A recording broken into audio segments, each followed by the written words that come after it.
Hello दोस्त। Young double slit experiment के जो क्वेश्चंस होते हैं ना, बड़े लाजवाब होते हैं। इनको क्वेश्चंस करने का मजा आता है।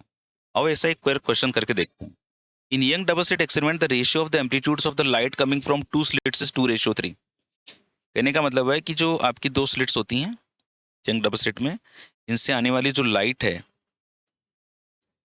इनका जो रेशियो है इसके एम्पलीट्यूड का और इसके एम्पलीट्यूड का, वो 2:3 दिया हुआ है।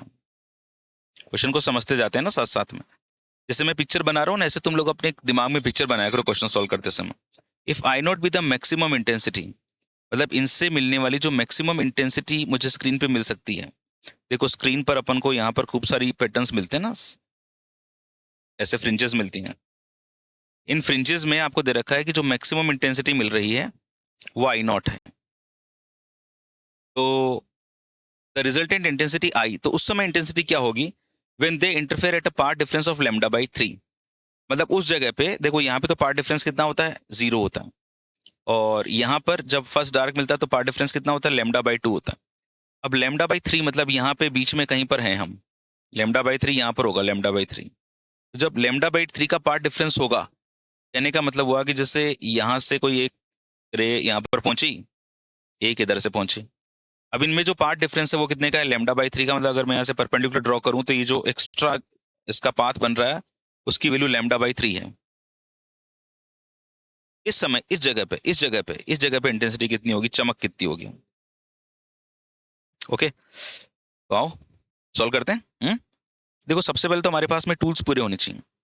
अगर मैं सबसे पहले इस इंफॉर्मेशन को लेके 2:3 से मैक्सिमम इंटेंसिटी आई नोट दे रखी है, तो मैं जानता हूँ कि जो मैक्सिमम इंटेंसिटी होती है ना, उसका फॉर्मूला क्या होता है? √I1 + √I2 का होल स्क्वायर, अगर दोनों की इंटेंसिटी अलग अलग हो।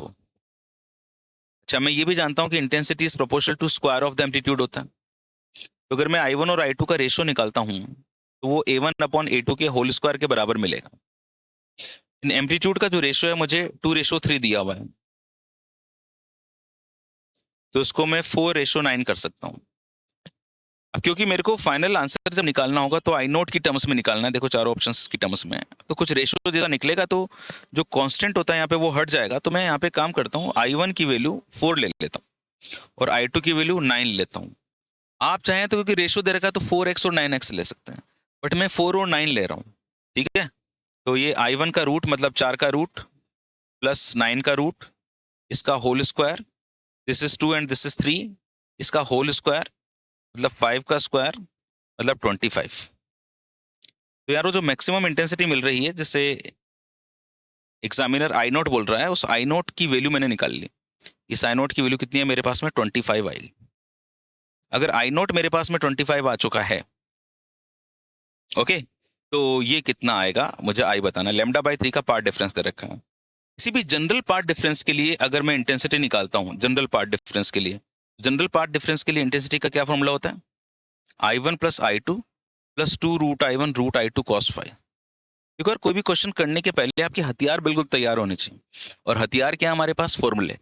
और फॉर्मूला जो होते हैं ना, वो उनको बहुत समझना चाहिए। जैसे जब क्लासरूम में टीचर पढ़ा रहा हो ना, चाहे वो कोई सा भी टीचर है, तो उस समय आप एक बार बहुत बढ़िया ध्यान से उनको देखो, तो आपको रियली वो फॉर्मूले बनते हुए समझ में आएंगे।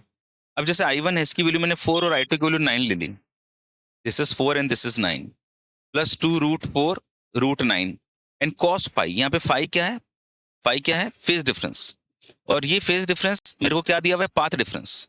तो बताओ फेज डिफरेंस और पाथ डिफरेंस में क्या रिलेशन होता है?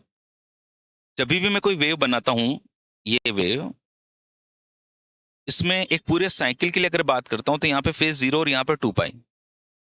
तो यहाँ पे पाथ 0 तो यहाँ से यहाँ तक का पाथ लैम्डा।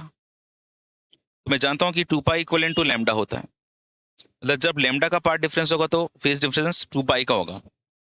तो मेरे पास पार्ट डिफरेंस कितने का दे रखा है? λ/3 का। तो बताओ लैम्डा की जगह क्या मैं 2π पुट कर दूं?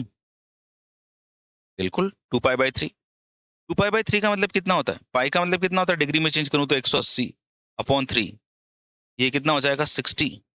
ये कितना हो जाएगा? 120 डिग्री, 120 डिग्री। तो इसको cos 120 लिख दिया। cos 120 की वैल्यू कितनी होगी? -½ 2 से 2 काट दिए, 4 और 9 13 माइनस ये 4 का √2 और ये 3, 13 - 3 कितना हो गया बेटा? 7। ओके, तो 13 और 7, हाँ 7 आ गया, आई की वैल्यू 7 आ गई। अब अगर आई की वैल्यू मेरे पास में 7 आ गई है और आई नॉट मैंने 25 निकाल ही लिया था पहले, ओके, तो आई बराबर कितना आ गया, 7/25 ऑफ आई नॉट आ गया। ओ यारो, मैं आंसर तक पहुंच चुका हूँ, 7/25 ऑफ आई नॉट। देखो इतनी यात्रा करके और मैं मेरे आंसर तक पहुंचा। जरा मैं देखना चाहता हूँ कि ऑप्शंस में क्या है। 7/9/25, this is the correct answer. ये सही उत्तर है भाई, ठीक है। तो आई होप आप लोगों ने एंजॉय किया होगा इस वीडियो को, बिकॉज बहुत ही मस्त वीडियो, एकदम चकाचक, ठीक है ना। यहाँ पे इंटेंसिटी आई नॉट, तो λ/3 पर इंटेंसिटी कितनी होगी, इसको मैंने पूरा सॉल्व किया है, आपको एक एक कॉन्सेप्ट बताया है, कैसे फॉर्मूला है, क्या चीज़ है।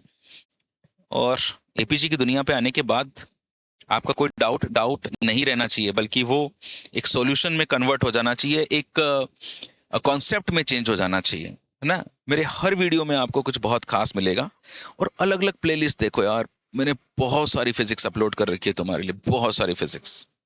और मैं कोई ऐसी चीज अपलोड नहीं करता कि यार जैसे कोई मैंने एक सीरीज चला दी या फिर कुछ ऐसे बच्चों को, मुझे वो अपलोड करना अच्छा लगता है जो, मतलब मुझे लगता है कि यार ये एक स्टूडेंट को बेनिफिट पहुंचा सकेगा, है ना। कुछ ऐसा होगा जो तुम्हारी परफॉर्मेंस को इन्हांस कर सकता होगा, उसमें पॉलिशिंग आ सकती होगी। ओके, तो जुड़े रहिए एपीजी की दुनिया पर। और मैं दुआ करता हूँ भगवान से कि भाई तेरी जो भी इच्छा है ना जीवन में, वो तेरी पूरी हो, एक सक्सेसफुल, एक सफल इंसान बने थे। God bless you.